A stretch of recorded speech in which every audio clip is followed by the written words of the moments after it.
Shri Gurubhyo Namaha children. We welcome to our online learning initiative Ekalaiva.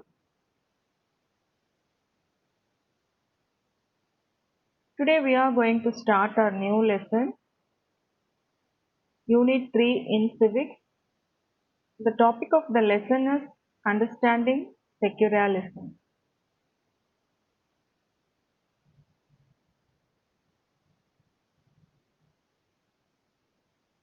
The learning objectives of this lesson are we are going to understand the meaning of secularism, importance of secularism, rights guaranteed in the Constitution,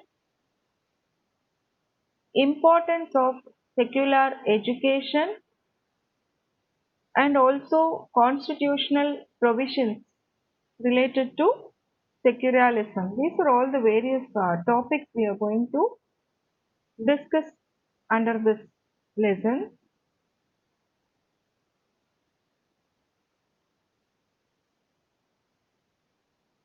So there is a famous saying by Pandit Jawaharlal Nehru.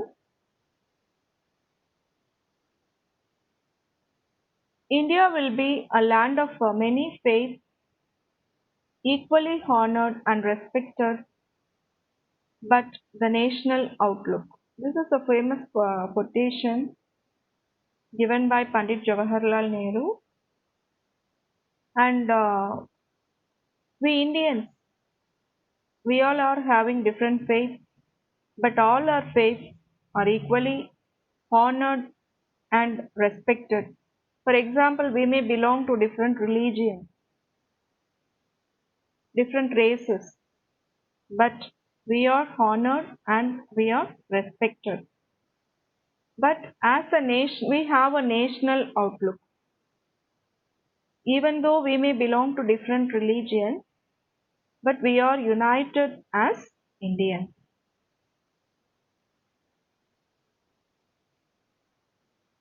So if we take our country is having multi-religious faith and multicultural beliefs.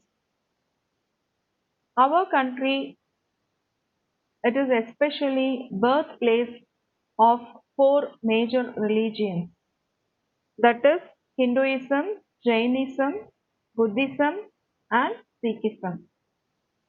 In our country, people of diverse religions and beliefs have been living peacefully for a long time. Even our modern nation states are multi-religious states. So we need a tolerance of all religions. So if you take the concept that is secularism,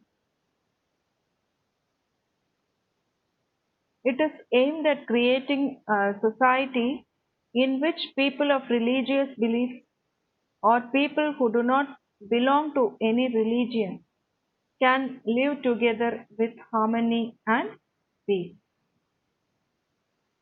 We have many great personalities like Raja Ram Mohan Roy, Sir Syed Ahmed Khan, Rabindranath Tagore, Mahatma Gandhiji, and Dr. B.R. Ambedkar. All these personalities, they are some of the noted individuals held high in public regard who contributed a lot towards the spread of secularism in various spheres of our Indian society. So secularism, it is an invaluable thing for a society like India, which is characterized by religious diversity. So in our country, we may see people belongs to different religions, isn't it? Now, what does the word secularism mean? So secularism means it is an attitude of tolerance towards other religions and peaceful coexistence of citizens belonging to different faiths. So it is a policy of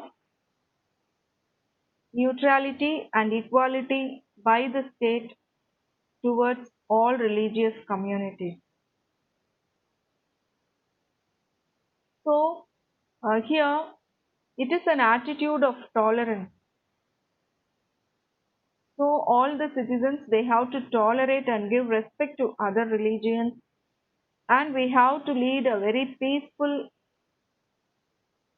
life with other people, those who have different faiths.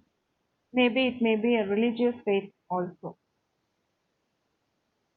And secularism is the principle of separation of state and religion, or more broadly, no interference of the state in the matters of religious faith.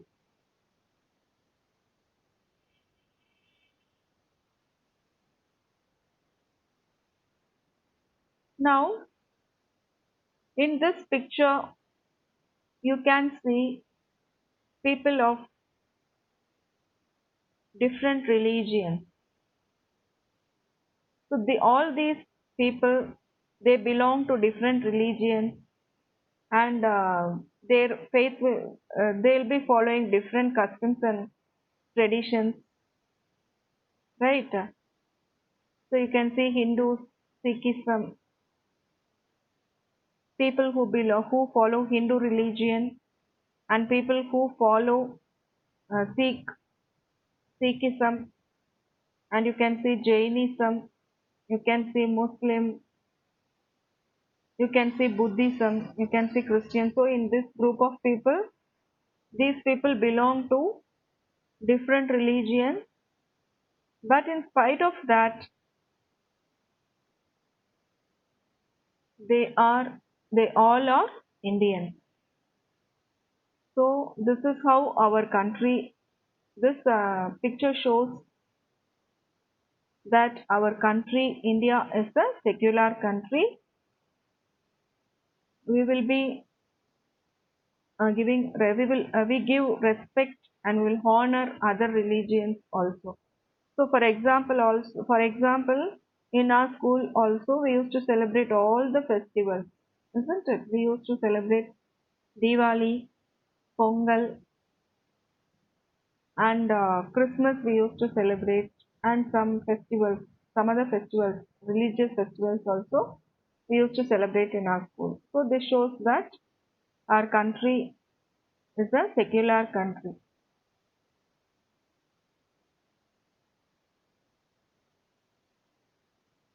Now, objectives of secularism.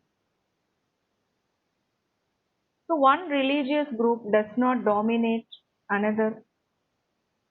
So for example, if you belong to Hinduism and your friend belongs to some other religion, so you should not dominate. Or if you belong to Christianity or some other, your friend may belong to some other religion. So you should not dominate another religion. So in our country, one religious group does not dominate another religious group. All should have their own tradition and customs and a faith. And in the same way, some members don't dominate other members of same religious community. If you belong to a particular religion, the other person who belong to your community, he doesn't have any rights to dominate you. So some members they don't have the power to dominate other members among that particular religious group. And third one, state does not enforce any specific religion nor take away the religious freedom of individuals. So, in the same way, the state does not compel the people to follow that particular religion, or it will not take the religious freedom. So, if you follow that particular type of religion, only you will be getting some privileges. So, in that way, state will not behave, isn't it? So, the state does not enforce any specific religion, will not compel you to follow certain religion, or it will not take away the religious freedom. So you are free to follow any religion you want. So it is the right of the individual to follow any religion he likes. So these are all the various objectives of secularism. So one religious group does not dominate another.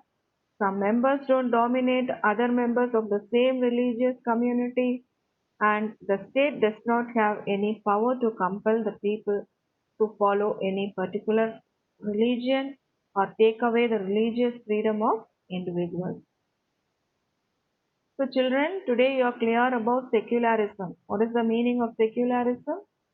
What are the objectives of secularism?